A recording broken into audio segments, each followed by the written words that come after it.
We're joined tonight by senior center Ashley Geel after a 1-point victory against Riviere College, in a GNAC semifinal tournament contest here at the Alphon Center tonight.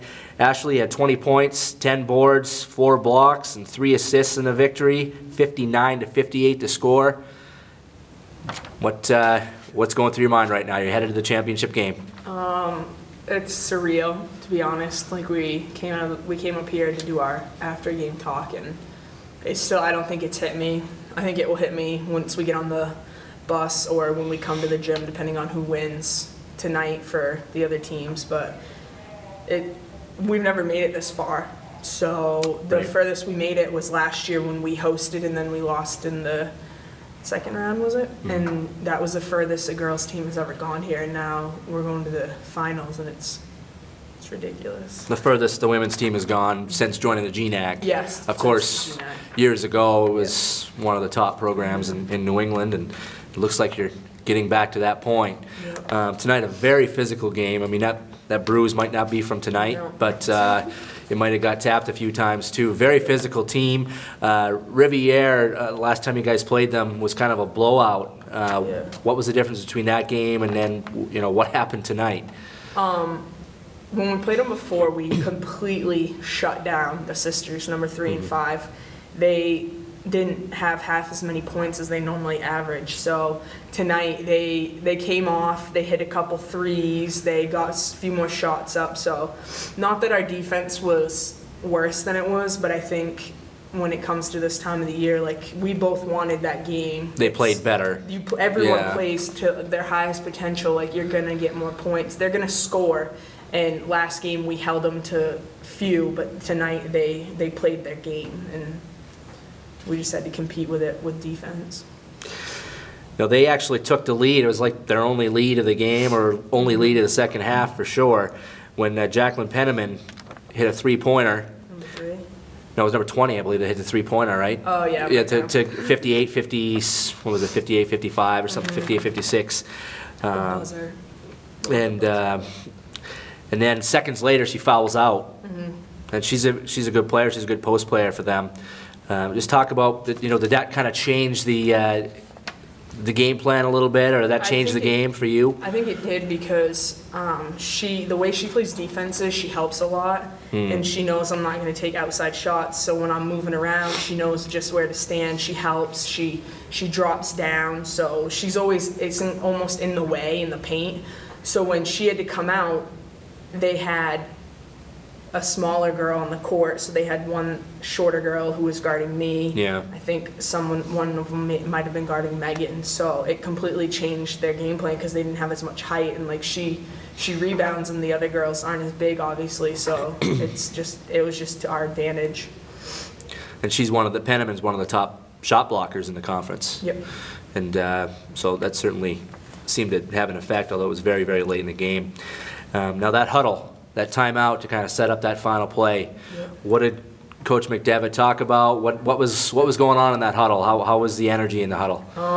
Pretty much everyone was just like, I think everyone was freaking out, or at least I was, but we were calm at the same time and just listening to him, because obviously he knows what play to give us, and we went out, and I think that's the most perfectly executed we've done that. And we practice that play over and over again in practice, and a lot of the time we go too quick, we're frantic, we just run all over the place, and that time we caught the ball, stopped, then went, and Lindsay's layup, I just about had a heart attack.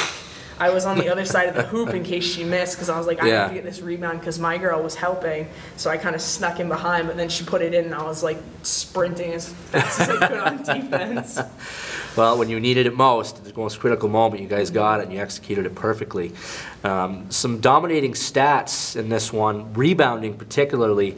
You guys out-rebounded them almost by 2, 43-22. Wow. Kind of a surprising stat. You might not notice that watching the game, but it's the stats that kind of bear it out. What do you say about that? I don't know, offensive and defensive wise, but when they are on defense, they like to run, so they're normally it's 3 and 5 and sometimes 10. They're already down the court, so they have 3 people trying to get on the fast break and only 2 rebounding. Okay. And with us, it's 2 people get back, and normally for them, and then we have 3 people on the board, so we always have that numerical advantage. So that was probably a big help with that. Now the Monks led by 17 going into halftime, kind of a comfortable cushion there, and Riviere came out of the gate strong, and you guys managed to hold them off, and then they eventually came back again, kind of as a result of a lot of turnovers. So what was going on there? Were there certain defenses or certain players that were just giving pressure? It was you. Yeah, I had a few. Well, it was, I don't know who they gave the turnover to, but we kept trying to set up the same play, and my girl was sagging off, so instead of, I couldn't feel her, so I wasn't going to the ball, and I think Allie and Meg threw it to me a couple times, and she kind of tipped it off, and then her 5th foul was actually the same thing she'd been doing, but she hit me, so I kind of fell forward, and that's why they gave her the foul, I think, because she kind of knocked me with her body, and that was her 5th. So there was literally like 3 or 4 times on the floor we didn't even get a shot off because I kept not catching the ball, pretty much.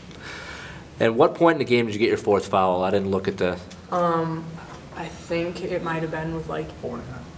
4.5, 5. I got my 3rd, I think, with like 10 or 11. Okay. And then there was a good 5 minutes left, and I got my 4th.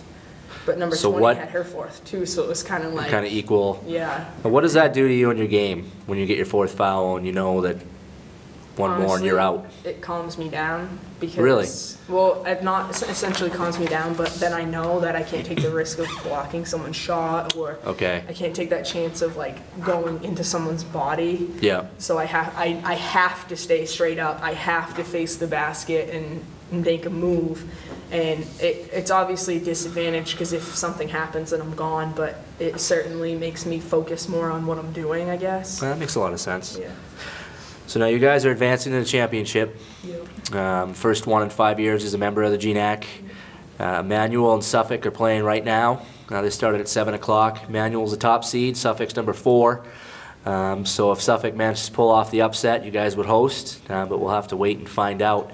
How do you guys prepare? When do you practice again? When do you know any of those things? Practice tomorrow. I don't know what time, probably like 3-ish, but pretty much just honestly it doesn't really matter because it would be nice for Suffolk to upset Emmanuel so we could play at home. Right.